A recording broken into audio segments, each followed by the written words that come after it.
So students, today we'll discuss the last part of the chapter, deep water. Till yesterday, we saw how William Douglas had developed a strong fear towards water. It was because of the horrible incident which he faced when he was around 10 years old, 10 or 11 years old. Now we must remember that if there is a question related to which was his first major experience with water or the first incident which made him scared of water, we have to talk about the surfing incident when he was around 3 years old when he went with his father. But the misadventure which created a permanent fear in his mind and heart, that was the one when he was around 10 or 11 years old. Now, like I told you in the previous video, that William Douglas developed a strong fear of water, and for a few days he was not able to live a normal life. He was so scared. Whenever he would think about that incident, that would scare him, and again he would start crying and start trembling. He couldn't even eat, he couldn't live a normal life for a few days. The exertion was so strong that he would feel very wobbly or shaky in his knees and sick in his stomach. He never ever wanted to go back to the pool again. He was so scared of water, he avoided it whenever he could. Now, as he grew up a few years later, when he came to know about the cascades or backwaters, and when he saw that his friends went to different kind of lakes for bathing, swimming, fishing, boating, canoeing, he always had that feeling that even I am missing out something in life. But whenever he tried to do it, whenever he tried to go inside the water in the lakes or any other pool, his legs would become paralyzed. Actually, it was not real paralysis, but that old fear would come back to him, right? That's why he would feel like his legs had become paralyzed. This handicap stayed with me as the years rolled by. This was like a handicapped feeling for him. Canoes are nothing but small boats, small thin boats where people go boating in the rivers. And have you seen those thin boats in Kerala, especially when they have their festival Onam? They have that boat race. They have those thin long boats. That is canoeing. So when he saw all his friends are living a full life, they're going about fishing and enjoying in the lakes, different kind of islands, they're swimming, bathing and having fun. But he couldn't do any of this because of his fear of water. Now he finally decided that if I want to enjoy my life, if I want to get rid of that fear of water, I have to take a strong step. So finally, he decided to get an instructor to learn to swim.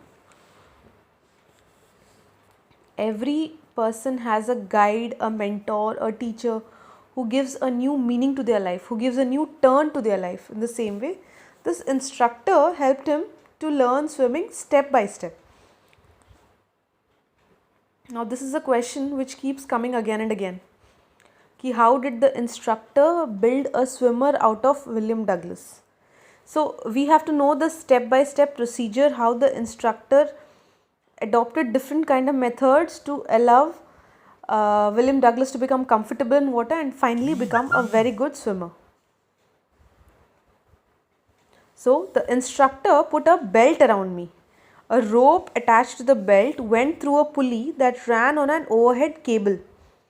He held on to the end of the rope and we went back and forth across the pool, hour after hour, day by day, week after week. Okay, so first the instructor tied a belt around William Douglas' waist, and to that belt he attached a rope. That rope was again attached through a pulley. You know what a pulley is? It's a device which is used to reduce effort. When you want to draw water from the well, there is a small wheel-like structure.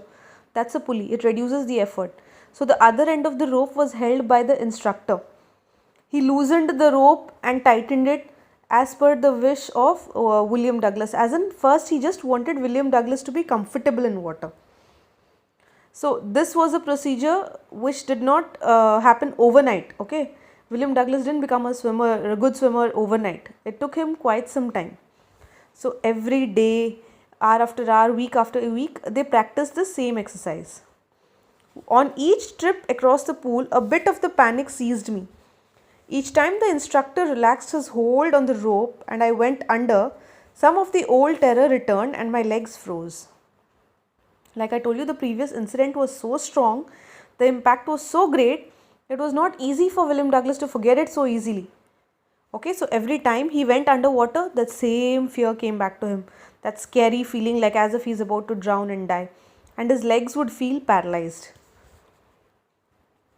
Then slowly, after 3 months, when finally he was able to release his tension a little bit, then the instructor taught William Douglas to put his face underwater and exhale. We have to take in oxygen and then go underwater and exhale. No? Good swimmers can always breathe even underwater. Okay, so this was how he learned slowly, and then slowly he learned how to kick with his legs. Now, as usual, his legs felt completely slack or paralyzed. He couldn't move at all. But slowly, after all the efforts of the instructor as well as William Douglas, combined effort of both the teacher and the student, he could now slowly beat his legs. Thus, piece by piece, he built a swimmer. He didn't tell him all at once, go inside the water, learn swimming, learn to beat your legs in water. That would normally be a procedure to instruct any kind of person, but because of the strong fear which William Douglas had, it was not easy for the instructor to teach him. So he taught him everything step by step. So he started training in October, and in April the instructor told him that now you can swim, dive off and swim the length of the pool, crawl, stroke. Different kind of swimming techniques. He's like, I am done with you. I have taught you everything and now you are ready. But William Douglas was not finished. He still wondered if he would be terror stricken when he was alone in the pool. Until now he knew that the instructor is standing there. So even if he would drown, the instructor would save him. Even if he would lose his consciousness, or even if he would slip and fall in the pool again, he knew that the instructor would save him. That's why he decided to try when he was all alone. He crossed the pool again and again. Tiny vestiges of the old terror would return. Vestiges are pieces or parts or traces. So the traces of the old fear would come back. But now he could look at the fear and say, trying to scare me, eh? Well, here's to you, look. And off I'd go another length of the pool. Now he had the guts to talk to his fear. He'd say that, oh, you're trying to come back and scare me again. It's not that easy this time. I will go and swim the pool. And that's why he crossed the pool again and again, even when he was not with his instructor. Till July, he continued doing so. Okay, April, May, June, July. But he was still not satisfied. He was not sure that all his terror had left him. So now he went to Lake Wentworth in New Hampshire. He tried to swim there 2 miles across the lake. He did this crawl, breaststroke, side stroke. These are all the different swimming techniques. You might have seen the different swimming styles, no? They swim sideways, they swim on their back float, and these are the different kind of swimming techniques. So he did all this.